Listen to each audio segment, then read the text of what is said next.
after Operation Firestorm, Optimus found the message and remembered the following. In theory, Dino came down and flew the flybots along with the records of Dino. When he landed, he scanned a variety of and the waves went out with the flybots and the Megatron. The first of Dino we see is him on a mission inside to help take out an illegal nuclear weapon site. He transforms to keep the soldiers from sending back, and the others do their business to take care of the nuclear site. Later in the film, the others reveal that in space, he stuck around several times resurrection and presents argument with Carter. Also, he waited outside with Lee and Sizemore until Sam picked up Sentinel, and this is when the epic freeway chase begins. So, while Dino, B, and Sizemore are escorting Sentinel Prime to Nessie, the dreads appear, so B and Sizemore convert into their stealth force modes, but Dino transforms to latch on the hatchet, so long as he can take him out easier.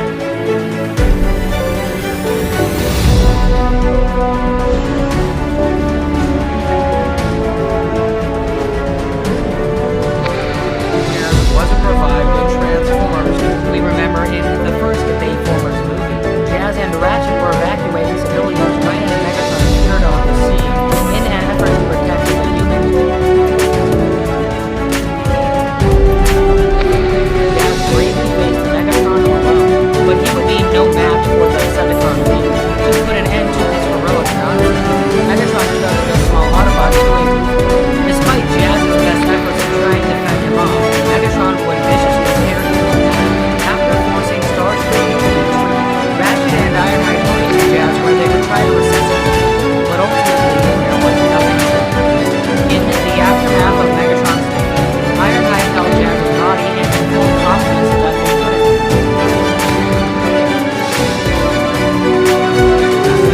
After passing his the Autobot leaders would die, and movie soon after Optimus actually could have been able to revive Jazz, since after observing Megatron's body, he pulled out a Allspark fragment from his chest, and this fragment could have easily been used to revive Jazz, but in the end it never was, with it being placed under human protection at Nest.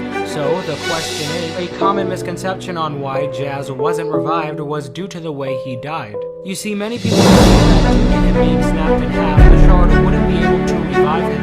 But this would be far from the truth, since the Shard is capable of reviving Megatron with several means, proven by Megatron's resurrection in Revenge of the Shard. In that film, Megatron was able to be revived by the Shard with the help of scrap metal parts, which killed him before Megatron's death. You see, the Shard was able to take the makeshift limbs of the Megatron's creation and use them on his allowing him to live more in a new body. And if you want to learn the specifics on how this revival was covered for the Shard, but we can say due to the energy on Walker, a new target related to Jazz did not die when he was killed. He actually died several minutes later due to the energy on Walker. This can be proven when I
history was also lost with its destruction. But we know that history wasn't actually lost since the shard that Sang had was able to transfer its history into his mind. And it would make sense for one Allspark shard to have knowledge and not try to recover their recorded history from the shard. But were unable to do so due to them not knowing how to access it off a small Spark is like a hard drive. It's very easy to extract info off of a working hard drive. But now, if you take that hard drive and smash it up, it's going to be very difficult, if not downright impossible, to recover. That is the problem that the Autobots ran into. They likely lost hope in recovering their history, and when more important duties came to the forefront, you tossed the Allspark shard into the vault, in the hopes of trying to recover it. The knowledge contained within the Allspark was more vital than any one Megatron. Due to there only being one known fragment left, it would be used in trying to preserve and recover the history of Gas sacrifice himself to buy time for the humans to escape due to his actions that day. He saved dozens of lives by giving up his own.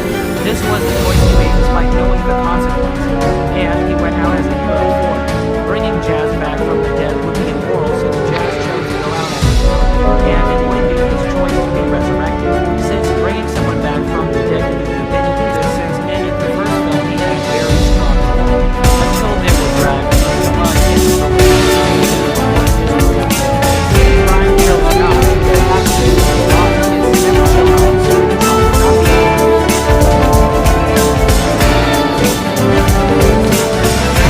never show up and basically after this scene, he was just really bad for the rest of it. He would deserve some more screen time because he was an amazing character. He did not have to stand in the way. He actually had to play to the end. And if we want to see this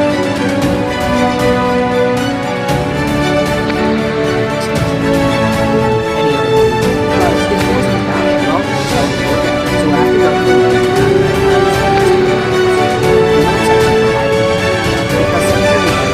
that, they split up. Lockdown goes for Sideswipe and Cemetery Wind goes for Dino. But because Dino is a Ferrari, he uses this to his advantage and escapes from Cemetery Wind. And he later goes to the desert to meet up with Bumblebee, Hound, Crosshairs, and Drift. And this is before Optimus Prime shows up. And once Optimus Prime does show up, he would question Dino on what happened. And Dino would tell Prime the story on how he was split up with Sideswipe to escape. And the Autobots would mourn for Sideswipe's potential death, and the other Autobots that were killed by Cemetery Wind. So what would Dino do in Age of Extinction? What I think he would do is, he would be helping the Autobots getting into KSI, also helping Optimus taking down Galvatron. But when Lockdown comes, Dino gets severely damaged by him, and Lockdown throws Dino to the ground and loses. And this would mean that Lockdown would take his grand prize, Optimus Prime, to his night ship, leaving Dino behind because he worthless in his eyes. So what would Dino do after this scene? Well, he would meet up with the others, and Hound picks him up because Hound really likes him, kind of like he is me the last night. And once Galvatron takes control of the KSI drones,